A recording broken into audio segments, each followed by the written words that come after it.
Terima kasih sekali kami ucapkan kepada moderator kita Rasya Maeve, juga untuk Bapak Richie Wiryan, Bapak Nazir Arifin, dan pastinya juga untuk Bapak David Fernando Audi. Bukan tidak mungkin bagi kita nih untuk bisa bersaing secara global karena banyak sekali gitu ya investor yang siap untuk membantu startup untuk bisa berkembang. Selama tentunya kita telah menyiapkan segala matriks yang bisa meyakinkan sang investor. Dan pastinya juga being the next unicorn, it's totally possible. So, let's be Indonesia's next unicorn. Sekarang tiba saatnya kita berada di sesi menarik DNA Digitalks yang bertajuk The Transformation of Transportation. Acara ini membahas mengenai transformasi transportasi yang hadir di masa modern ini. Seperti apa sih sebetulnya tren transportasi ke depannya? Nah, Ilham Fahri, moderator kita sesi ini akan membahas lebih dalam lagi dengan Gunanjar Barokah selaku CEO Katalis dan juga Setiawan Winarto selaku CEO SVI Group yang menjadi payung distributor kendaraan listrik Melotronic. Sekarang, mari kita bergabung dalam talk show The Transformation of Transportation.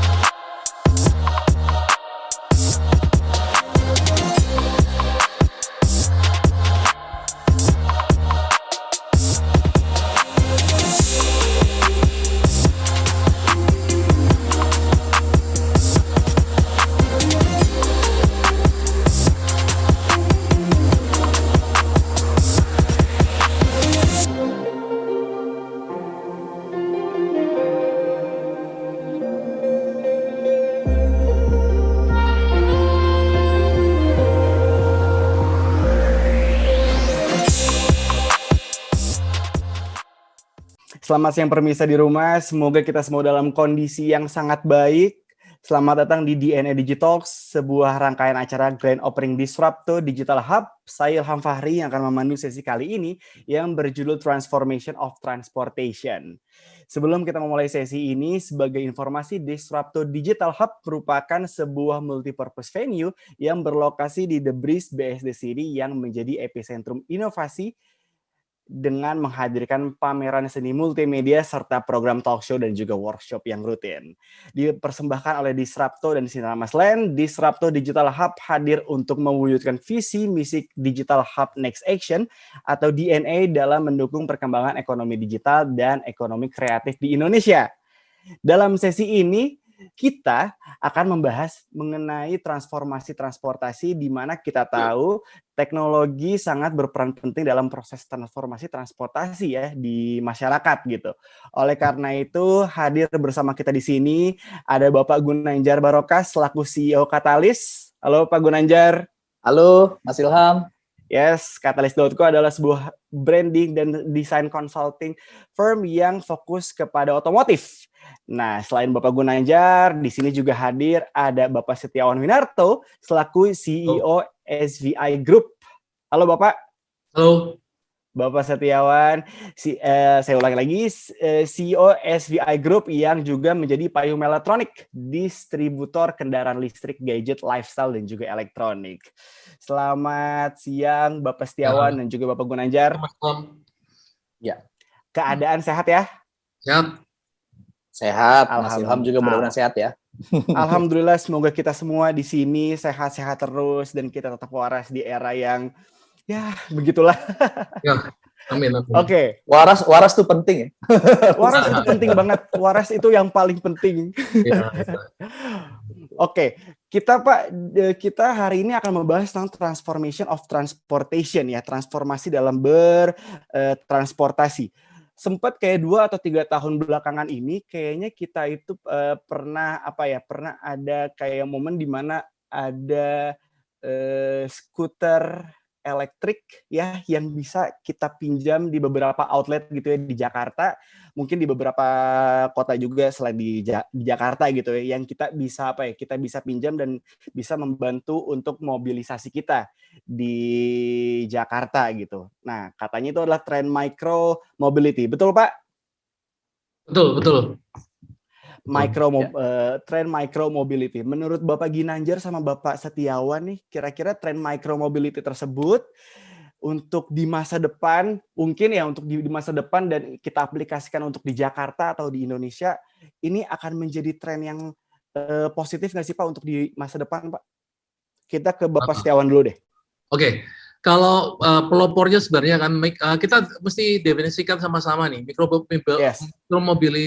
mobilitas, micromobility atau mikromobilitas seperti apa. Bagi saya kan itu definisinya kan kendaraan pribadi untuk mobilitas mungkin jarak-jarak berapa kilometer aja, dan termasuk apa sih electric scooter, electric bike, sepeda juga sebenarnya termasuk, one wheel, electric unicycle.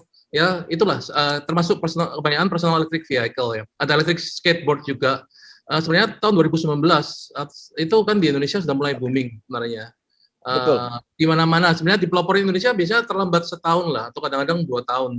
Jadi di Amerika di kota-kota besar di San Francisco ada startup seperti Bird, Lime. Saya tahunya juga dari sana waktu itu, mengunjungi anak di sana. Semua pakai skuter dibuang-buang di jalan. Di Indonesia waktu itu kan booming banget. Cuma sayangnya bukan micromobility sebenarnya, tapi lebih buat jalan-jalan buat main-main ya, sehingga lebih jadi wahana ya Pak ya?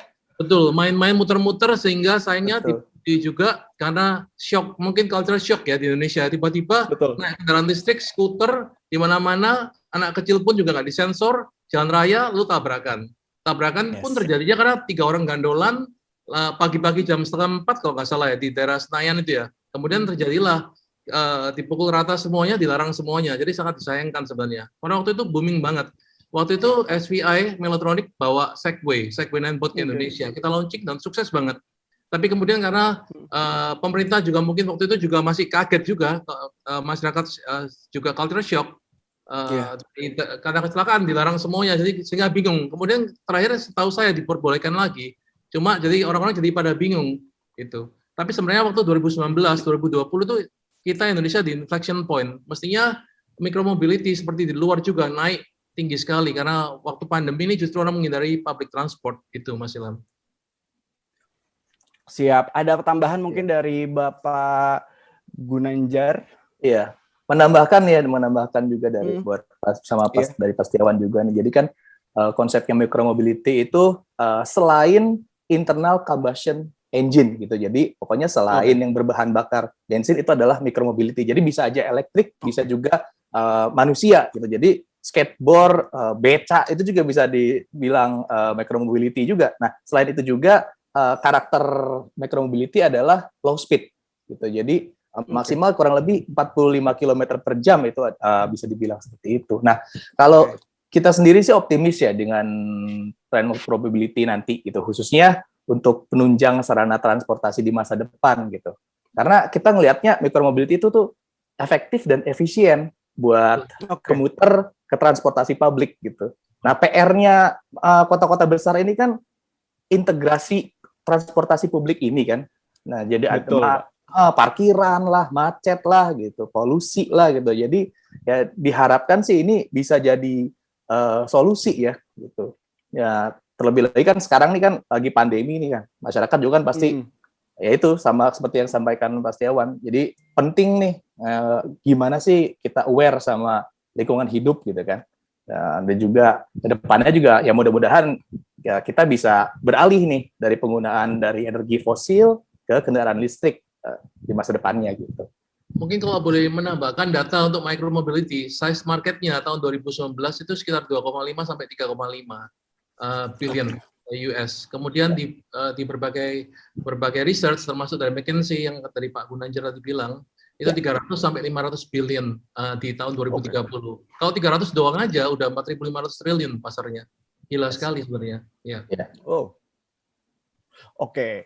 Berarti memang sebenarnya pasar dari micromobility ini kalau misalnya memang kita sebagai manusia yang emang memanfaatkan fasilitas tersebut dengan benar akan sangat bermanfaat ya buat lingkungan juga yang pasti, dan juga dari sisi ekonomi juga pasti akan bisa akan bisa terbantu juga. Betul gitu ya Pak ya? Betul Mas Ilham, betul. Oke. Nah, sekarang aku pengen ngobrolin sama Bapak Setiawan Winarto dulu, Pak. Nah, tadi kan kita ngomongin tentang micromobility dan juga di Indonesia itu untuk bercommute sebenarnya yang lebih menyenangkan itu seperti apa gitu. Nah, menurut Bapak Setiawan Winarto ini, transportasi yang dibutuhkan buat masyarakat di Indonesia, mungkin khususnya Jakarta kali ya, itu seperti apa sih? Seperti apa sih Pak? Maksudnya kan kalau misalnya Jakarta kan kayak wah banyak banget orang di Jakarta, terus Jakarta juga akan segitu-segitu aja gitu. Transportasi apa nih Pak yang kira-kira cocok sebenarnya? Kalau Jakarta sebenarnya sama seperti kota urban city yang lain lah di Amerika lah. Di Eropa, Amerika, Munich, Paris, Brussels, San Francisco, kurang lebih sama lah. Dan kalau menurut data kan, kota-kota urban ini makin lama kan makin congested penuh gitu.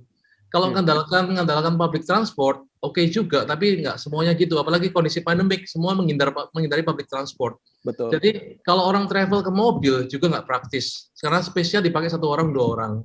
Jadi sebenarnya micromobility besar pasarnya, awalnya tujuannya sebenarnya untuk last mile transporter, penghubung mil terakhir. Mengapa Segway bisa sukses banget dari Segway Ninebot e-scooter misalnya, lalu e-bike yang lain semuanya sukses itu karena awalnya kan penghubung mil terakhir dari kita hubnya transportation misalnya berarti MRT, berhenti train station, turun bawa skuter, dilipat dibuka ke kantor.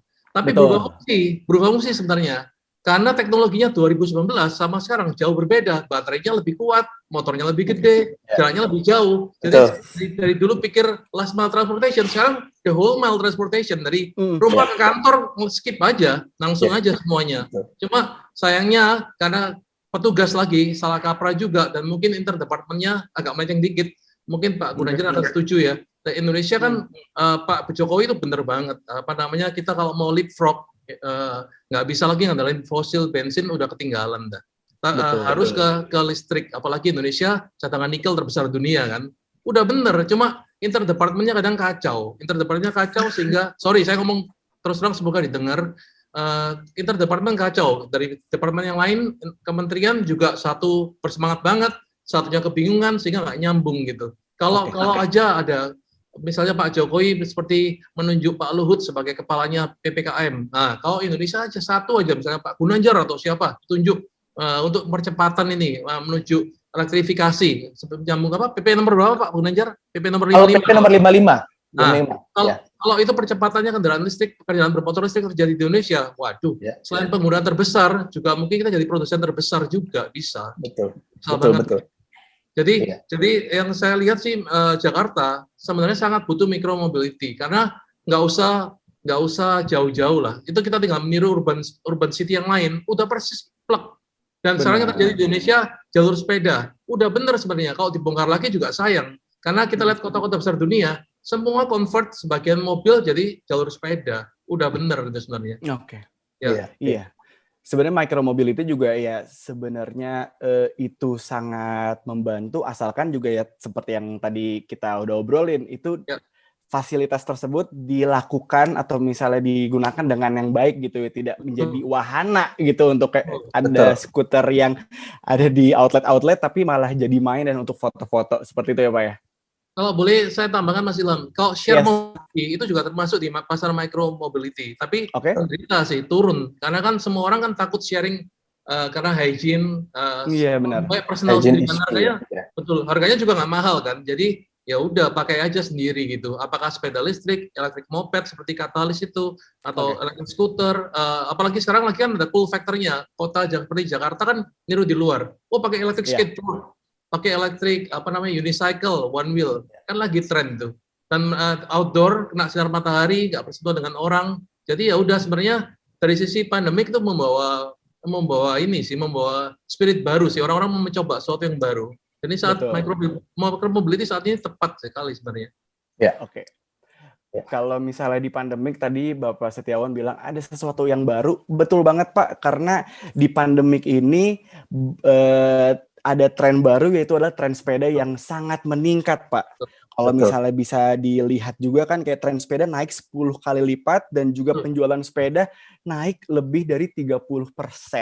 Nah menurut Bapak nih kayak apakah ini hanya kondisi pandemikah karena orang untuk mencari gimana cara kita berolahraga tapi kita tetap safe, stay safe dan stay sane. Jadi kita ke sepeda deh. Atau kira-kira mungkin ya ini akan menjadi masa depan juga gitu, sepeda ya akan menjadi sarana transportasi baru yang lebih jejak lagi gitu di Indonesia. Menurut Bapak Setiawan gimana Pak? Kalau tren sepeda sebagai fashion, sebagai status social media, itu pasti naik turun. Karena waktu tahun lalu masih ingat semua sepeda merek luar yang sepeda lipat, harganya naik berkali-kali lipat, semua borong semua, nggak ngerti juga diborong. Asli. Ya. Sekarang road bike, wah semua road bike pameran gitu, kemudian saya juga agak bingung pakai baju ketat seperti itu, agak personally saya, tapi di luar topik, baju ketat super itu saya anti celana ketat. Anyway, ya itu pasti kalau menurut saya, sejujurnya pasti akan turun. Tapi kalau personal electric vehicle, micromobility lagi, pasti naik karena kita nggak mungkin melawan tren dunia karena tren dunia pasti sudah naik ke sana. Sekarang ini turun di Indonesia karena lockdown, tapi pas itu udah pasti. Betul. Jadi kalau tren-tren sebagai fashion pasti turun. Tapi kalau yang kita lihat ke general keseluruhan, micromobility bukan tren sepeda jenis lipat, sepeda jenis road bike itu cuma sebentar lewat nanti. Tapi yang micromobility orang makin sadar, oh ya saya ke kantor nggak perlu harus bawa mobil ya, saya bisa pakai electric bike ya, bisa pakai electric moped. Udah orang pasti berubah. Ya, sepakat sih dengan Pak Setiawan ya. Jadi memang kalau untuk sepeda sebagai olahraga itu memang sekarang sebetulnya kan mereka bisa lakukan juga di misalkan mungkin sepeda statis juga bisa seperti itu juga kan dan banyaklah untuk olahraga. Jadi memang ini sepakat sih ini untuk itu lifestyle itu pasti akan berubah. Tapi memang untuk micromobility khususnya untuk electric vehicle itu akan growth-nya naik ya. Terlebih lagi kan Indonesia juga kan ikutan berkomitmen nih di Paris Climate Agreement kan 2016 lalu Pak Jokowi juga udah sign juga tentang gimana sih untuk mengurangi emisi karbon ini di dunia ya, bukan cuma di Indonesia gitu. Nah, jadi juga kalau juga melihat mengenai gimana sih roadmap-nya di Indonesia, memang kita sedikit terlambat sih. Bukan sedikit, banyak ya. Banyak mungkin tadi udah disampaikan Pak Setiawan juga kalau di luar negeri itu seperti apa market electric vehicle dan di kita nih baru mulai nih. Bahkan kalau di roadmap-nya sendiri baru optimal itu di 2030. Dan start 5 tahun sekarang ini masih di two wheelers gitu. Dan juga memperbanyak SPKLU gitu. Jadi memang ya tapi mudah-mudahan sih perlahan tapi party ya. Jadi tapi party kita bisa ikut dengan tren global itu sendiri. Betul. Kita bisa adjusting ya Pak Gunanjar. Yes, betul. Oke. Nah, sekarang pengen nanya sama Bapak Gunanjar mumpung lagi ngobrol tadi. Nah, sebagai sebuah branding and design consulting firm Pak buat feature mobility, sebenarnya gagasan feature mobility sendiri, nah untuk Katalis juga nih, kira-kira apa sih elemen yang penting yang emang harus nih untuk bisa digambarkan kalau misal, oh ini adalah feature mobility nih gitu. Apa Pak? Iya. Jadi kalau Katalis sendiri melihat feature mobility itu kita mengedepankan 3 variabel utama ya di desain mobilitas kita ini. Jadi yang pertama, kami berkomitmen dalam memberikan gimana sih kebebasan mobilitas para penggunanya gitu. Dan juga yang kedua kita juga berkomitmen nih untuk memberikan kebahagiaan untuk para penggunanya ketika berkendara. Jadi joyride lah gitu. Ya, joyride itu seperti apa ya bisa juga dengan musikan kita dengan desain yang orang ngelihat gitu kan, dilihatin di jalan tuh, seneng gitu, gitu kan. Ada keriaan dikit lah gitu. Ya, yang ketiga juga kita berkomitmen nih gimana sih ngasih pengalaman ke teman-teman dan juga gimana berkendara yang bebas polusi udara gitu dan juga gimana untuk jaga lingkungan sekitar gitu. Nah, jadi kan kalau kita ngomongin tentang mobilitas nggak terpaku cuma bergerak dari satu titik ke titik yang lain aja ya. Jadi kita juga nawarin ya pengalaman-pengalaman yang tadi itu kita sampaikan gitu. Nah, kalau yang ngomongin elemen khusus elemen kita bisa dibilang dalam produk kita itu sendiri lebih ke passion kita nih. Oke. Passion kita yang terjemahkan menjadi sebuah produk, yaitu produk katalis ini. Gitu. Oke. Gitu sih. Jadi ya kita harapkan ya kehadiran produk-produk kita sih bisa jadi blueprint ya untuk kendaraan masa depan gitu. Khususnya di micromobility solution. Jadi bisa benar-benar membawa katalis perubahan gitu dari yang ICE menjadi battery electric vehicle. Gitu. Oke. Ada 3 gagasan ya Pak ya, kebebasan pengguna, kebahagiaan pengguna, dan juga pengalaman baru nih buat pengguna untuk future mobility. Nah, di Indonesia menurut Bapak Gunanjar nih, kira-kira sudah banyak mobil listrik, tapi kayaknya motor listrik kayaknya masih agak kurang nih. Correct me if I'm wrong. Menurut Bapak Gunanjar kayak gimana nih Pak? Ya, sebetulnya ini jadi PR kita ya sebagai pelaku industri di electric vehicle ini, karena sebetulnya mengenai kendaraan listrik, awareness yang terbangun itu lebih banyak ke mobil listrik, Pak. Oke. Gitu. Jadi kayak advertising apa segala macam itu banyaknya mobil listrik, karena sementara kalau secara produsen sendiri ya, jadi di industri KBLBB di Indonesia ini buat roda 4 itu kalau data dari Ditjen Ilmet ya, Kemenperin, itu perusahaannya tuh ada 4 perusahaan. Oke. Nah, sementara untuk roda 2 itu sebanyak 22 perusahaan. Wow. Ya, jadi boleh dibilang kalau terus juga kapasitas produksinya juga nih, kalau kapasitas produksi untuk roda 2 itu per tahunnya ditargetkan itu bisa 1 juta unit per tahun. Dan untuk mobil itu sendiri bisa sampai 1.600 unit per tahun. Jadi boleh dibilang ya mungkin awareness-nya itu yang belum terbangun, karena sebetulnya pemain sepeda motor listrik itu cukup banyak ya, dan apalagi untuk penggunanya ya. Jadi penggunanya cukup banyak, dari mulai sekarang ojek online dan lain itu sudah mulai pakai kendaraan listrik. Benar ya, kayak kalau misalnya sekarang saya lihat di mall-mall besar gitu ya, sudah ada tempat charger ya, tempat charging buat mobil listrik ya Pak ya? Betul, iya. betul. Benar, dan saya juga lihat tadi browsing di website, katanya di tahun 2030 Indonesia targetnya 13 juta motor ya Pak ya, dan juga 2 juta mobil listrik. Betul. Seperti itu ya Pak ya? 13 juta motor itu betul seperti itu targetnya, tapi kalau boleh dibilang 13 juta motor itu bukan target untuk umum. Jadi target di pemerintahan. Jadi masing-masing pemerintahan itu nanti diwajibkan untuk menggunakan dari echelon 1 sampai 4 untuk menggunakan motor listrik, menggunakan mobil listrik. Jadi diukurnya dari situ, karena mungkin secara pengukuran market sendiri kan memang belum agak kesulitan ya. Jadi yang pasti itu kurang lebih seperti itu. Oke. Sekarang pengen ngobrol lagi sama Bapak Setiawan Winarto. Tadi kan kita udah ngomongin tentang feature mobility, dan juga itu pasti bersangkutan juga dengan electric vehicle. Di banyak negara nih Pak, Bapak Setiawan Winarto, di banyak negara electric vehicle sudah banyak digandrungi, tapi ya kenapa ya kalau misalnya di Indonesia kok sepertinya agak lambat gitu transisi beralih dari electric vehicle beralih ke electric vehicle. Kalau misalnya tadi mengutip dari Bapak Gunanjar, mungkin dari sosialisasi, apakah benar atau gimana menurut Bapak Setiawan? Ada benernya, Mas Ilham. Jadi kalau sosialisasi, saya rasa karena kita seperti tahu sendiri Indonesia didominasi oleh ICE lah, ICE, Internal Combustion Engine, bensin. Jadi otomatis ya dari pihak perusahaan sudah invest begitu banyak di teknologi analog. Kita sudah invest di BlackBerry, mau diganti WhatsApp kan susah. Udah terpakai di sana. Jadi dari produsen saya ngomong ini boleh langsung ya. Kalau misalnya langsung produsen Jepang misalnya, Jepang ini kan sengaja menghalang-halangin transisi ke listrik karena mereka sudah terlalu invest di bensin kan, kendaraan bensin. Jadi dibuatlah kendaraan-kendaraan listrik yang banci-banci, yang nanggung gitu loh. Elon Musk pernah bilang, itu very very stupid ya kalau kita bikin hybrid car. Dan saya setuju karena gila, kita bawa seperti BlackBerry sama WhatsApp digabung jadi 2, untuk apa? Ya 1 aja, ya elektrik aja. Buat apa dibawa yang lama, mesin yang lama? Jadi hybrid is very stupid lah.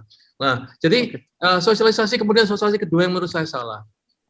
Yang bodoh diulang-ulang terus, diulang-ulang terus sehingga saya sendiri kadang-kadang di WhatsApp group sampai ngomong agak sedikit marah karena terlalu bodoh. Charging station untuk apa? So what? For what gitu? Nggak ngerti saya. Karena range-nya mau seperti yang saya bilang, last mile transportation. Tapi karena teknologi baterai makin canggih, makin besar kapasitas yang menyimpannya, Kita dari rumah bukan last mile transporter, tapi dari rumah ke kantor, pulang, jalan-jalan muter-muter kota, pulang balik masih cukup. Jadi buat apa charging station? There is no argument. Jadi nggak ada argumen untuk buat charging station sebanyak mungkin baru siap. Itu yang digaung-gaungkan, disosialisasikan dengan sengaja supaya orang, oh kita belum siap, Indonesia belum siap. Siap banget. Cuma harus didukung pemerintah balik. Pemerintah ngasih insentif. Katakanlah mobil wuling di China ada 100 juta. Kalau kita masuk ke sini, kenapa nggak bisa? Gampang. Karena dari China ada subsidi pemerintah untuk beli mobil listrik. Di sini nggak ada, belum jelas. Saya ngomong satu lagi merek, katakanlah merek sedan terkenal di Indonesia, harganya 1,5 M. Mobil yang sama bikinan Korea, harga di Amerika hampir sama, tapi kenapa harganya bisa 600 atau 700? Karena subsidi juga, tax. Jadi subsidi pemerintah sangat penting. Kalau pemerintah mau sukses, itu harus untuk adaptasinya cepat, harus didukung dengan peraturan yang jelas. Subsidi pajak harus jelas. Kalau ngomong pajak, saya boleh nambahkan untuk satu lagi nih. Semoga didengar pejabat. Katakanlah kami SVI atau Melatonik itu import resmi. Pajak, katakanlah tadi ada faktor kebahagiaan, gembira dari Pak Gunadjar, develop katalis, ada pride, ada trendsetter, naik katalis spacebar yang keren. Kalau dari saya misalnya katakanlah naik one wheel atau naik go-kart listrik kan. Go-kart listrik kan plastik ya, nggak ada mesinnya. Di Indonesia kalau saya dikenakan pajak 50% biaya masuk. Sedangkan yang barang-barang yang importir yang katakanlah grey market atau bahasa kasarnya selundupan, bebas liar dari China masuk semuanya. Jadi gimana saya sebagai perusahaan yang resmi, yang masukkan dengan resmi, dihajar dengan pajak begitu tinggi, 40%, 5 atau 50%, plus 10% PPh, plus 10% PPN, berkompet seperti itu gimana? Nah, kalau pemerintah menurut saya, kalau memang mau tegas, mau cepat adaptasi, teksnya yang jelas, mau dibebaskan, dibuat yang rendah, udah begitu aja, lalu dijaga benar-benar. Jangan nanti ngomong ribut media, oh kita perlu sumber pajak baru, bla bla bla. Kenyataannya yang bebas liar masuk dari China juga dibiarkan. Itu menurut saya. Jadi sayangnya jurusannya dari Pak Jokowi itu benar banget, tapi turunan ke bawah sama koordinasi interdepartemennya, antar kementerian belum jelas gitu loh. Jadi kadang-kadang juga sosial media kita juga dibodohin karena dengan propaganda yang salah, propaganda seperti charging station lah, mobil listrik atau motor listrik belum siap. Tadi kata Pak Gunadjar, sebenarnya jauh lebih besar roda 2, benar banget.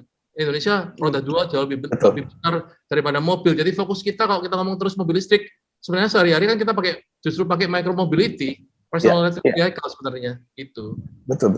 Iya. Sorry, Pak Setiawan, nggak apa-apa Pak, saya dukung Pak. Jadi saya juga dukung Pak. Iya.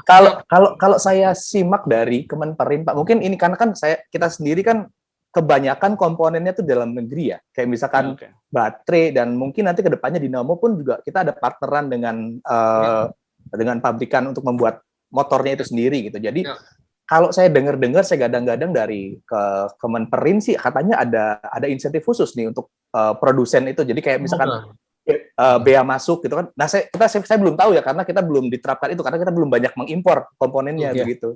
Nah, itu praktisnya gimana sih Pak? Emang sudah dilakukan atau belum? Karena menurut pemerintahan ini sudah ada insentif untuk bea masuk gitu dan fasilitas itu. Karena saya bukan produsen tapi saya bergaul banyak dengan startup karena saya sendiri kan kalau SVI atau Melatonik sebagai importer banyak gadget, banyak electric vehicle, tentu tidak mungkin rencananya ke depan seumur hidup menjadi distributor atau barang-barang yang luar. Kebanggaannya pasti bawa Indonesia keluar, itu cita-cita kami kan. Tapi develop network-nya dulu. Nah, saya karena balik lagi tadi pertanyaan Pak Gunadjar, apakah sudah diterapkan? Saya hanya mendengar dari beberapa teman karena banyak startup yang approach ke saya kan, startup elektrik motor di Bali, di mana di Jakarta untuk invest kan di company. Kebanyakan memang terkendala di import kadang-kadang. Ada yang sudah bilang sudah bisa, tapi banyak yang bilang belum gitu loh. Jadi kalau setahu saya motor sudah pasti kan dari China, baterai juga dari China, tapi nanti tahun depan harusnya Indonesia udah bisa. Oke. Berarti mungkin nanti saya akan berhadapan dengan itu ya Pak ya. Karena sekarang ini kan memang masih belum masif dan untuk baterai kebetulan kita juga didukung juga nih sama baterai lokal Pak. Jadi ABC itu support kita Pak Hermawan gitu. Ya. Jadi kedepannya ya kita mungkin nanti sambil sharing lah setelah ini ya Pak. Kayak gimana? Siap. Siap, terima kasih penjelasannya Bapak Setiawan. Nah, ini sekarang ini mungkin agak terakhir, nanti mungkin ini juga bakal bisa dijawab juga sama Bapak Gunanjar, sama Bapak Setiawan juga, gitu ya. Nah, tadi mungkin sudah banyak diomongin tentang motor listrik dan juga mobil listrik, banyak banget kayak semacam keuntungan dan juga kemudahan untuk bisa masuk ke Indonesia gitu, untuk bisa lebih banyak lagi lah dan lebih cepatnya. Dan apakah ke depannya nih kira-kira motor listrik dan juga mungkin mobil listrik mengurangi pasokan motor di BBM di Indonesia, dan kira-kira keuntungan menggunakan motor listrik atau misalnya mungkin mobil listrik ya ketimbang motor yang sekarang konvensional gitu ya, kira-kira apa nih dari Bapak Gunanjar dulu, kira-kira keuntungannya untuk memakai motor listrik? Iya. Yang jelas ya kalau misalkan untuk memakai motor listrik memang secara emisi jelas akan low emission ya. Jadi efisiensi energi, ketahanan energi, dan energi di sektor transportasi itu akan jadi penunjang untuk energi bersih gitu, dan kualitas udara juga akan mudah-mudahan akan membaik gitu kan sekarang ini dengan pengurangan emisi gas rumah kaca gitu. Jadi keuntungannya itu nanti ke depannya pemerintah ini akan, yang saya baca ya, saya belum tahu nih sekarang prakteknya seperti apa. Kalau yang saya ketahui, itu pemerintah akan memberikan insentif nih buat ke depannya, baik di sisi konsumen dan produsen gitu. Nah, konsumennya sendiri nanti ada dari pajaknya, itu bisa mungkin lebih murah, terus juga suku bunga bank kalau misalkan dia mau kredit gitu. Nah, itu kalau dari secara kemudahan untuk mendapatkannya ya. Nah, kalau penggunaannya sendiri, yang jelas secara perawatan dan operasional itu akan jauh lebih murah gitu. Jadi katakanlah kalau misalkan Mas Ilham nih kalau misalkan pakai motor ICE ya, itu kan harus ganti oli, ganti filter udara, terus ganti banyak part-part yang harus di-maintain ya Pak ya. Betul, ganti busi. Terus juga kalau misalkan pagi-pagi mau berangkat harus dipanasin dulu gitu kan. Betul. Nah, kalau ini udah tinggal ngeng aja, jalan aja gitu. Secara maintenance gitu. Jadi sedikit, paling kita kalau misalkan motor listrik paling jangan lah, maksudnya kalau ngecas katakanlah kalau 2 bulan sekali jangan dibiarin nggak dicas gitu kan ya, sebulan sekali kalau misalnya jarang dipakai dicas lah gitu misalnya. Terus juga mungkin paling kampas rem yang harus diganti gitu. Nah, terus kalau tentang operasionalnya sendiri, kalau kita ngitung ya itu bisa 10 kali lebih hemat loh Pak. Gitu. Jadi katakanlah 60 km per jam itu kalau misalkan motor bensin biasa itu kan bisa, kalau kita pakai Pertamax itu kan 9.000-an itu 16.300-an nih. Kalau kita ngitung nih 60 kilonya motor listrik itu bisa cuma 2.100-an something Pak. Jadi ya memang lebih hemat sih. Ya, setuju. Saya ada data ya nih ya. Kalau 1 kWh energi ya, kalau pakai mobil bensin itu lapangan sepak bola ngitung ukurnya itu 3 kali putaran. Kalau 1 kWh untuk mobil listrik 17 kali putaran. Kalau pakai electric scooter muter lapangan sepak bola bisa 333 kali. Jadi jauh lebih efisien. Ya, saya rasa yang dari Pak dari kendalanya kenapa kalau misalnya kita ke kantor pakai motor bensin, kenapa nggak pakai motor listrik itu karena ya mungkin ya subsidi pemerintah. Karena sebagai pemakai kan pasti mikir, wah kalau gua pakai yang bensin ini harga jual udah jelas nih. Kalau gua jual balik 1 hari jelas. Tapi pakai motor listrik gimana nih? Makanya harus ada cool factor-nya sih, seperti katalis. Ada cool factor-nya, orang bangga pakai gitu loh. Kalau nggak gitu mereka mikir, waduh sama-sama bentuknya, tapi harga jual nanti harga resellnya nggak jelas lagi. Jadi agak ada gangguan di situ sama publikasi lagi yang nggak jelas. Kalau ke government pemerintah mau cepat subsidi, kasih peraturan yang jelas, ini bisa cepat sih. Ya. Nambahin Pak Stefan sedikit. Itu sepakat saya dengan cool factor itu, karena memang itu salah satu aim kita ya, tujuan kita ya. Jadi memang kita tuh pengen orang kan rata-rata kendaraan listrik, motor listrik yang ada di sini di Indonesia ini kan sama lah ya, plus minus sama ICE ya gitu, secara bentuk dan lain sebagainya. Nah, kita tuh mau lihat, ini cakep nih gitu. Gue pengen Nah, dari awal kita rasa ingin memiliki itu nih. Ternyata naik motor listrik asik gitu. Nah, itu yang memang kita pengen arahkan gitu. Iya. Berarti memang sosialisasi di sini sangat penting dan publikasi ya. Bapak Gunanjar sama Bapak Setiawan ya. Ya mungkin nanti bisa bisa kayak nge-hire KOL yang sekarang kayak YouTuber gitu untuk bisa bisa memberikan pesan untuk bukan cuma ke masyarakat yang terdekat sama kita, tapi lebih banyak lagi untuk Indonesia mungkin. Udah banyak pakai kok, udah banyak pakai. Nih Pastiawan nih pasti banyak nih, ya kan? Udah banyak yang ngelaku ya, Pak? Banyak. Cuma kondisi 2 minggu aja kurang baikin. Kurang 2 minggu ini kan PPKM ya. Iya. Makanya semoga PPKM ini cepat selesai, semoga pandemi ini cepat berlalu juga. Kita juga pengen pengen berkegiatan dengan aman, normal dan menyenangkan ya. Kita juga capek kayak setiap hari lihat sosial media banyak banget berita duka, tapi semoga itu cepat berlalu.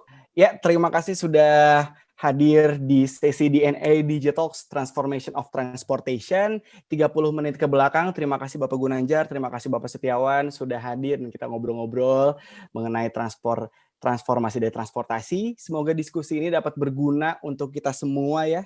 Micromobility itu sangat bagus banget sebenarnya untuk kendaraan di masa depan, untuk bisa menjadi penghubung ya untuk di daerah Jakarta mungkin ya, untuk kawasan urban dan juga tren sepeda seperti tadi diomongin itu adalah mungkin kalau misalnya untuk micromobility soon akan sangat berpengaruh banget, ini akan bisa menjadi masa depan banget. Tapi ada 3 gagasan feature mobility, yaitu adalah kebebasan pengguna, ada kebahagiaan pengguna, dan juga ada pengalaman baru untuk gagasan dari feature mobility ini. Dan yang paling pasti adalah dari feature mobility ini kita bisa tahu kalau kita bisa menyimpulkan ada cool factor di sini di feature mobility. Dan semua itu semoga bisa terlaksana dengan sosialisasi dan juga publikasi yang baik mungkin dari pemerintah juga dan juga mungkin dari kita semua juga yang untuk mensukseskan dari si feature mobility dan juga electric vehicle untuk masa depan. Semoga diskusi ini dapat berguna untuk kita semua, teman-teman. Memberikan perspektif baru mengenai transformasi transportasi yang mendukung keberlangsungan. Dengan begitu berakhir pula sesi talk show Digitalks Transformation of Transportation. Terima kasih para pembicara, ada Bapak Gunanjar, ada Bapak Setiawan juga yang sudah hadir. Terima kasih juga para peserta yang sudah menyaksikan sesi talk show ini, Transformation of Transportation. DNA Digitalks Grand Opening of Disrupto Digital Hub dipersembahkan oleh Sinar Masland, Digital Hub at BSD City, Disrupto, Connected Art Platform, dan Weir Group. Jangan lupa juga untuk follow @digitalhub.bsdcity dan juga disrupto.id untuk mengetahui lebih lanjut tentang Disrupto Digital Hub dan program-program yang akan datang. Saya Ilham Fahri, pamit undur diri. Bapak Gunanjar dan juga Bapak Setiawan pamit undur diri. Sampai bertemu di kesempatan berikutnya. Stay safe dan stay sane. Terima kasih. Thank you, Islam. Thank you semuanya. Terima kasih semuanya. Terima kasih.